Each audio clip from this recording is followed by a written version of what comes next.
Hi, and welcome back to Katie's Corner in Space. I'm Katie, and this week's Lower Decks was yet another festival of Easter eggs and nods to Trek in ways that had me rolling.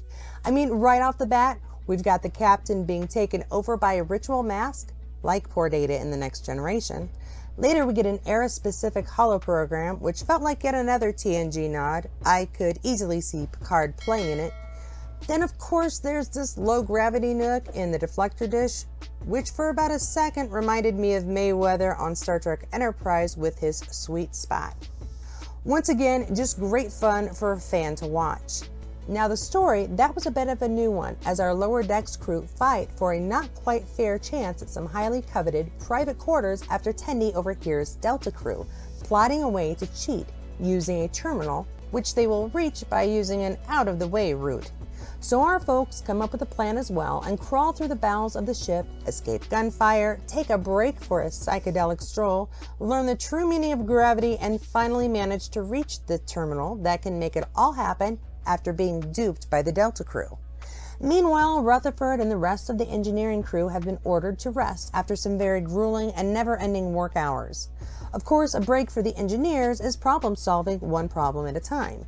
And so they do. They fix the door at the Dove Retreat, they design a better schematic to serve their ship and captain better, and of course, to help the captain relax, they discover a workaround on their stress meters that they're wearing so that they'll appear stress-free, which of course only increases the captain's stress, so they fix that problem as well. However, for some crazy reason, I feel this new technological leap into stress relief will have trouble catching on. I want this thing ejected from my ship right now! But it's exactly what I said get rid of it! In the end, the engineers felt better, and after discovering only one room was up for grabs, Mariner, Boimler, and Tendi decide to let the Delta crew have it, rather than picking which one of them should have it. Sadly, no one considered sharing except Delta. Them's the breaks, kids. So which scene this week really made the episode? Well, I'm partial to that opening. It was unexpected and funny. It's a shame it had to add to Freeman's stress, but it was a great start to the show. Now let's talk about that holo program, yeah? I really was with Mariner. She described the program. Going to the bank isn't exactly a thrill, but one of the reasons I really adore this show is the utterly ridiculous surprises that often happen. Like this. Everybody down! This is a robbery! Hands up where I can see them! The crass and slightly dirty talk happening as the Lower Decks crew tries to get by took everyone by surprise, and their shared looks of either curiosity or disgust were fantastic. But the best bit about this scene was Boimler nearly getting shot after the safety protocols were turned off. Though Tendi nearly hearing how the doc lost her tail comes a close second. Another great scene was the introductory of the relaxation areas on the Dove. I love that puppy room, but I think if I had the choice, I'd probably choose the destruction room. Sometimes having a good yell and throwing things can do wonders for your stress levels. Although I'm a bit vexed as to how kittens are for deviants. Of course, by far when it comes to the scenes on the Dove, the best bits were the engineers' inability to do nothing. And the poor captain losing her shit because of it.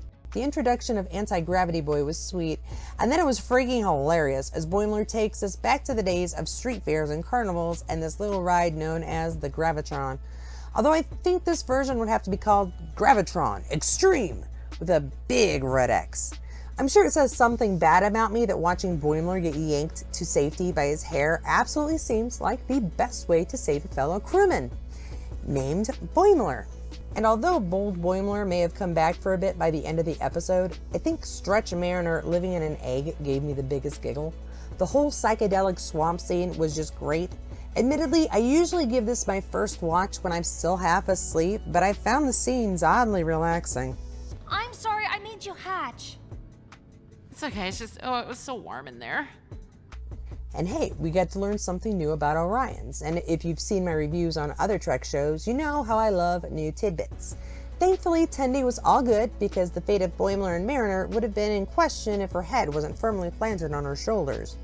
But I have to give an honorable mention to the final scene on the Dove because, man, job stability is a thing, no matter what century. And another honorable mention is to the confab scene between the Lower Decks crews vying for the one vacant room. I mean, Delta might have been playing them, but we did get a pretty good story out of it. Computer, 35 churros in an unmarked paper bag. Hot. This week's episode was again lots of fun. At times I thought it was going to be a bit slow, but in fact things were just building throughout. It was a slow burn, as they say.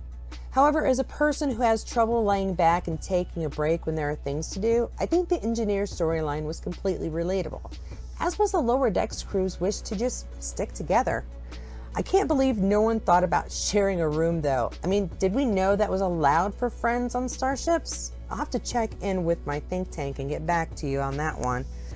Overall, another rousing way to start the day, though I don't really feel a need to see more intimate scenes of Shax and T'Ana. Some things should just remain a mystery. And those are the standout scenes and moments I feel really made this week's episode. Which ones were your favorite? Which one did I leave out that you really think should have been included? I know I skipped over some of the separate Zen scenes for the dub, but once the theme was in place, it was a little repetitory, which wasn't a bad thing, but I felt the theme made more of an impression than one specific scene. Thanks so much for checking out this video. Please take a moment to like below if you enjoyed it and subscribe for more. I'll see you again next week for another exciting installment, and until then, bye!